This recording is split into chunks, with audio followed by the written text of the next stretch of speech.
Marcos Jr., you are the root of the problem. 3 years is a long time. Your time is up. Resign. Sabi ni Harry Roque. I will resign? Yeah, that's what they want. Ba't ko gagawin yun? At wala sa ugali ko yung tinatakbuhan ng problema. So, good with that too. What good with that dude? Parang nagulat siya doon sa tanong, no? Parang nagulat si Presidente doon sa tanong, I will resign? Ha? Bakit ako? Bakit nga naman kasi siya yung magre-resign? Ito kasi yung problema sa mga DDS na to. Ang gusto nila mag-resign si PBBM, pero wala silang maibigay na compelling argument para masabi na si BBM mismo mag-resign.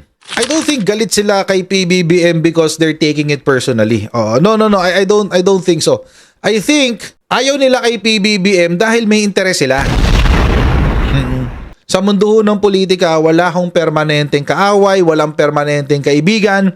Ang namumukod-tanging permanente lamang sa politika ay ang personal na interes ng bawat politiko.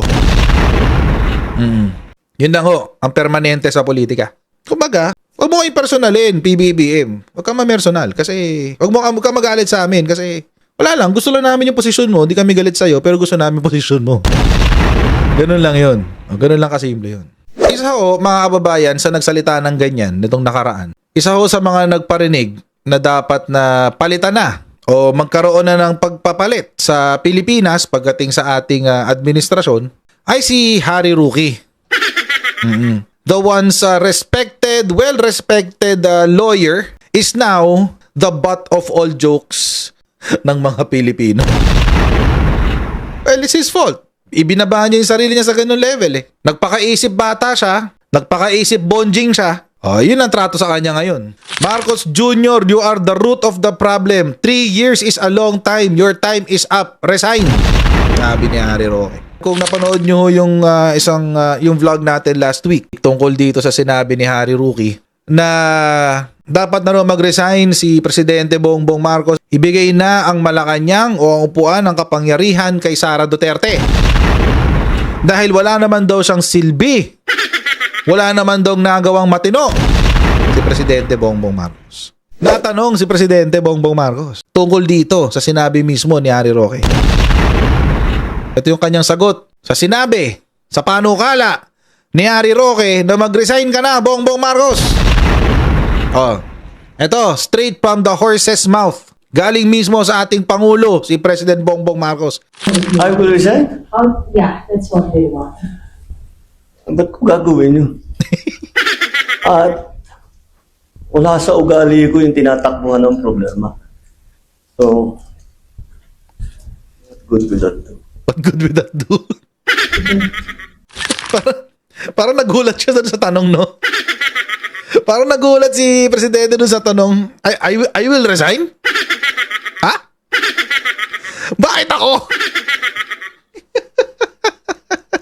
Bakit nga naman kasi siya yung magre-resign? Ito kasi yung problema sa mga DDS na to. Ang gusto nila mag-resign si PBBM, pero wala silang maibigay na compelling argument para masabi na si BBM mismo mag-resign. Ang kanilang batikos, puro fake news. Kapekean nila. Adik si Bongbong Marcos, kaya kailangan mag-resign. Wala sa matinong pakaisipan si Bongbong Marcos, kaya kailangan mag-resign. Wala raw na idulot na maganda sa bansa itong si Bongbong Marcos, kaya dapat mag-resign. Baka gusto nyong balikan yung video ni Sara Duterte nung siya ay nagwawala dahil yung kanyang jowa ay kinulong sa Kamara de Representante. Baka gusto nyong balikan yung statement ng isang tao na papapatay daw niya yung Pangulo, yung asawa ng Pangulo at yung House Speaker. Baka yun ang wala sa katinoan. Yung wala sa katinoan, yung mga babayan, yung haharap ka, sasabihin mo sa press, I want a bloodbath. Mga kababayan, yung wala sa katinoan, yung diagnosed mismo by a psychiatrist na meron siya narcissistic personality disorder. Sino yon? Hulaan nyo. Sige. Si Digong. Yun ang wala sa katinoan. Paano mo masasabing walang nagawa si Presidente sa Pilipinas? Paano nyo masasabi na wala siyang iniisip na matino? Si Presidente has been delivering results left and right. Kapag naman pinost mo yung achievements ng Presidente, sabi hindi namin dama. For some reason, itong mga DDS na to parang lumaklak ng anesthesia pag nakakita ng accomplishment ni Presidente. Kapag wala ka sa katinoan, may maipapababa mo inflation to actually 1.4 na nga to eh. Mali pa pala itong materyales na nakuha ko. Ito 1.8 pero yung latest nung May. Itong May is 1.4. Yung bang wala sa katinoan mga kababayan yung naibaba ang presyo ng bigas. Baka hindi nyo pa po alam this is the most recent. May 19 to 24. Average retail price of selected agri-fishery commodities. Ang pinakamura po mga kababayan na bigas, local commercial rice. Ay nyo naman di ba? Special, premium, well-milled, regular milled. 44 tsaka 38. Yan yung average sa buong bansa mga kababayan. Sabihin nila, mahal naman 44, 38. Nung panahon ni Digong, mas mura pa. Talaga ba?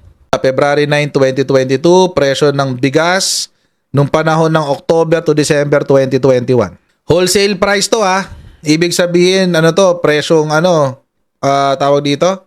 Dapat mas mura kasi wholesale, hindi to retail. Wholesale price ng bigas noong panahon ni Digong ay 37.92. Magkano ang retail niyan? 45 pesos? 45, 46 pesos? 47 pesos? Come on. Mas mura noong panahon ni Digong? That's BS. From the time of Cory Aquino hanggang sa panahon ni Rodrigo Duterte na para sa kanila ay best president ever. Hindi niya nagawa ang Agrarian Reform Program. Pero si Presidente Bongbong Marcos napamigay na ng 194,000 na lupa under sa Agrarian Reform. Saan ka nakakita ng Pangulo who had the balls to write off, take note mga kababayan write off 50 billion pesos ng mga pagkakautang ng magsasaka. Imagine mga kababayan, yung binayad ni President Bongbong Marcos sa utang ng mga magsasaka sa Agrarian Reform Program, mas malaki pa yung kinurakot ni Pulong Duterte. So, ano na ba na-accomplish ni Sara? I mean seriously mga kababayan, ano ba talaga na-accomplish ni Sara Duterte?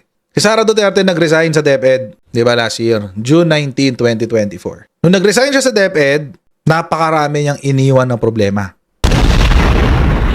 For example, only 192 out of 6,379 classrooms were built by DepEd in 2023. Mas marami pa yung itinanim nilang puno kaysa itinayo nila na classroom. Napakawalang kwentang vice presidente ni Sara, Nag-resign, puro problema ang iniwan. Tinatakbuhan ng problema. Di ba? Nung bumabagyo, saan nagpunta? Kay Taylor Swift. Pag kailangan ng escape, si Taylor Swift ang solusyon. Ano pa ang iniwang problema sa DepEd ni Sara Duterte? 12 at 3 bilyong piso na notice of disallowance, suspension, and charges. Grabe naman. 12 billion. 12 billion, guys. Wag naman ganun. Bakit ganun? Alam niyo mga kababayan, nag-resign ka na nga. Wala kang nagawang solusyon. Nag-iwan ka pa ng problema. Tapos gusto niyo pumalit kay Presidente? Seriously?